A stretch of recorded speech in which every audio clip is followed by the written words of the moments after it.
रत्नागिरी शहर में एक ऐसा मैदान हुआ करता था जहां कभी बच्चों की किलकारियां गूंजती थी, लेकिन अब वहां सन्नाटा पसरा रहता है। मैदान काफी पुराना, सुनसान और रहस्यमय लगता था। लोगों का कहना था कि वहां रात के समय अजीबोगरीब चीजें होती हैं, पर कोई भी हिम्मत करके देखने नहीं जाता था। एक दिन कुछ लड़के वहां से गुजर रहे थे। उन्हें अपनी फुटबॉल टीम बनानी थी। उसके लिए उन्हें प्रैक्टिस करने के लिए खाली जगह या मैदान चाहिए था। इस मैदान को देखकर रवि भी ठहर गया और सोचने लगा। अरे, ये इतना बड़ा मैदान है पर यहाँ कोई नहीं है। ऐसा कैसे? ये शहर में लोग खचाखच भरे पड़े हैं। कॉलोनी का पार्क पार्क कम बाजार ज्यादा लगता है, लोगों की भीड़ की वजह से। पर ये मैदान एकदम खाली कैसे? क्या सोच रहा है बे? चल, बहुत कम समय है हमारे पास और हमारा सिलेक्शन होना बहुत जरूरी है। अजय रवि से बात कर ही रहा था कि उसका भी ध्यान मैदान की तरफ जाता है। अरे, ये देखो, बगल में छोरा, शहर में ढिढोरा। ये रहा मैदान, इतना बड़ा है। चलो भाइयों, जगह की चिंता खत्म। अजय बाकियों को भी चिल्लाकर बुला लेता है। अजय की आवाज सुनकर निखिल और समीर भी आ जाते हैं।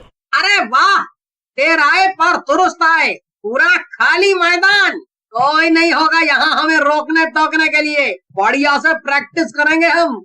बिल्कुल भाई, ऐसा मौका बार बार नहीं आता। हम चारों को ही टीम में लिया जाएगा हमारी क्लास से। चिंता नहीं करो और खेलो। खेलते खेलते शाम हो गई, पर उन चारों को कोई खबर नहीं थी और देखते ही देखते रात हो गई। चलो भाई, सूरज ढल चुका है, हमें भी अब चलना चाहिए। नहीं नहीं, कल फाइनल ट्रायल है कॉलेज में और हम जरा भी भूल नहीं कर सकते। अभी और प्रैक्टिस बाकी है।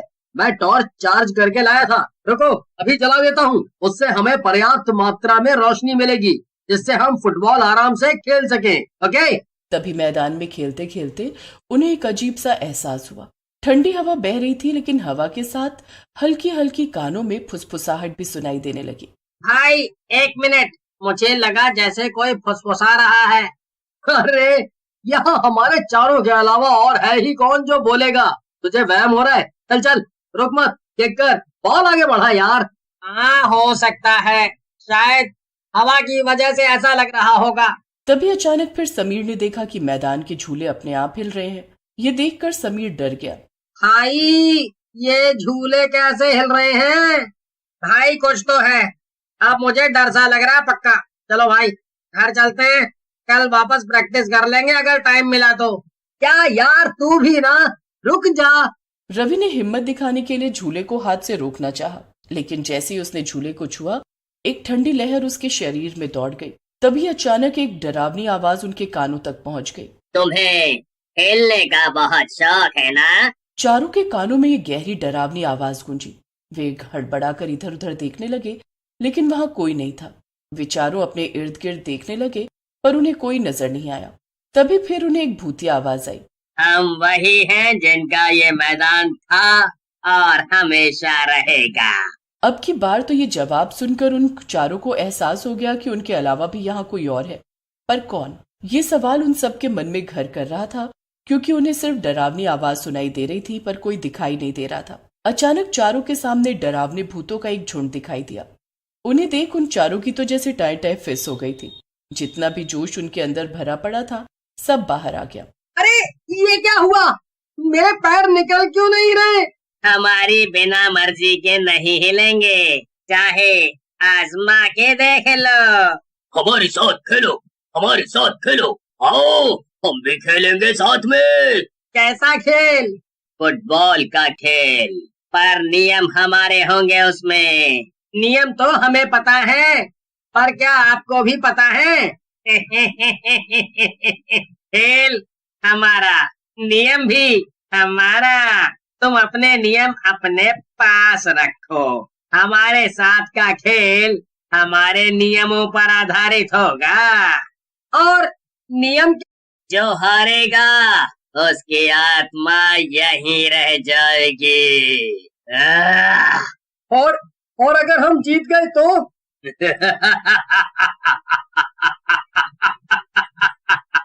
आप हंस क्यों रहे हो?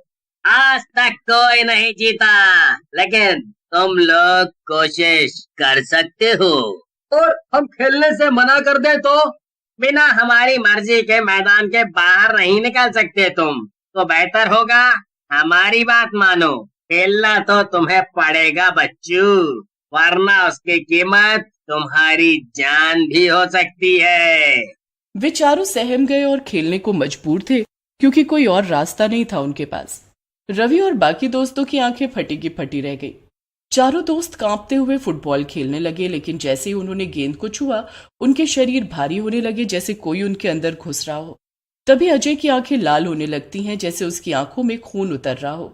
और बाकी दोनों का भी हाल उनके जैसा ही था। उनका शरीर मानो उनका रहा ही ना हो। वे चारों अजीब सी हरकतें करने लगे, जैसे शरीर तो उनका था पर उनकी हरकतें और दिमाग कोई और काबू कर रहा हो। भूतों की टोली जोर जोर से हंसने लगी, जैसे उनका सोचा हुआ प्लान काम कर रहा हो। गेंद हमारी आत्माओं से बनी है। इसे जितना खेलोगे उतना हमारे नियंत्रण में आते जाओगे और हम जैसा चाहेंगे वैसा ही तुम करोगे। और यही बात है कि तुम अभी भी हमारे हिसाब से ही काम कर रहे हो। शरीर तो तुम्हारा है पर तुम पर काबू हमारा है। अब तुम लोग हमारे इशारे पर ही काम करोगे। अब वे चारों समझ गए थे कि ये सिर्फ खेल नहीं बल्कि उनकी जिंदगी और मौत का सवाल था। इधर निखिल गुस्से में अपने दोस्तों से भी झगड़ा कर रहा था। ये सब देखकर भूतों को बहुत मजा आ रहा था। यहाँ अजय बस फुटबॉल को बार बार किक ही मारे जा रहा था। रवि ने हिम्मत दिखाई और जोर से चिल्लाया, हम ये खेल नहीं खेलेंगे। अगर तुमने रुकने की कोशिश भी की तो फिर यहाँ से जिंदा नहीं जा पाओगे। नहीं, मुझे छोड़ दो, मुझे छोड़ दो। अपने बाकी दोस्तों से बोलो जो कर रहे हैं करते रहें, वरना मैं तुझे यहीं से नीचे छोड़ दूंगा। फिर तेरा शरीर 100 टुकड़ों में बट जाएगा। पूछ ले अपने दोस्तों से क्या करना चाहते हैं। तभी रवि को याद आया कि उसके दादा बताते थे, भूत उन्हीं जगहों पर रहते हैं जहाँ उनकी आत्मा कैद होती है। अगर उस जगह को नष्ट कर दिया जाए तो वे भी खत्म हो जाते हैं। रवि ने अपने मन में ही कहा, मुझे मैदान को नष्ट करना होगा। यही एक रास्ता है इन भूतों से बचने का। रवि चलते चलते ही इधर उधर देख रहा था कि कोई ऐसी चीज मिल जाए जिससे मैदान नष्ट किया जा सके। वो अपना दिमाग चला ही रहा था कि तभी उसका ध्यान उसके बैग पर गया। वो उल्टा चलते हुए ही भूतों से नजर बचाकर भागकर पास गया और उसमें से लाइटर निकाला और मैदान में पड़ी सूखी घास के पास जाकर उसे आग लगा दी।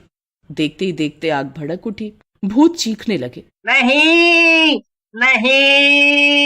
हमारे खेल को खत्म मत करो। लेकिन आग भयंकर रूप ले चुकी थी। अजय का शरीर नीचे गिरा और उसकी आंखें वापस सामान्य हो गई। बाकी लोगों का भी अपनी हरकतों पर काबू आ गया। वे सभी सामान्य हो गए और चारों दोस्त मैदान से भाग निकले। और जैसे ही उन्होंने पीछे मुड़कर देखा, मैदान की जगह एक वीरान जलती हुई जमीन थी। भूतों की चीखें धीरे धीरे शांत हो गई। अगली सुबह लोग मैदान की हालत देखकर चौंक गए। क्या हम सच में भूतों से लड़े थे? हाँ, लड़े तो थे। कल का दिन मैं कभी नहीं भूल सकूंगा। पर लगता है मैदान अब सुरक्षित है। फिर वे चारों सुबह मैदान की तरफ से होते हुए अपने कॉलेज गए और वहां उन्होंने फुटबॉल खेलने की प्रक्रिया के लिए ट्रायल दिया और चारों कंपटीशन के लिए पास हो गए। ये उनका हमेशा का सपना था कि वे अपने शहर को फुटबॉल कंपटीशन में पेश करें, पर इस तरीके से मौत के मुंह में जाकर ये सपना पूरा होगा, इसका अंदाजा नहीं था।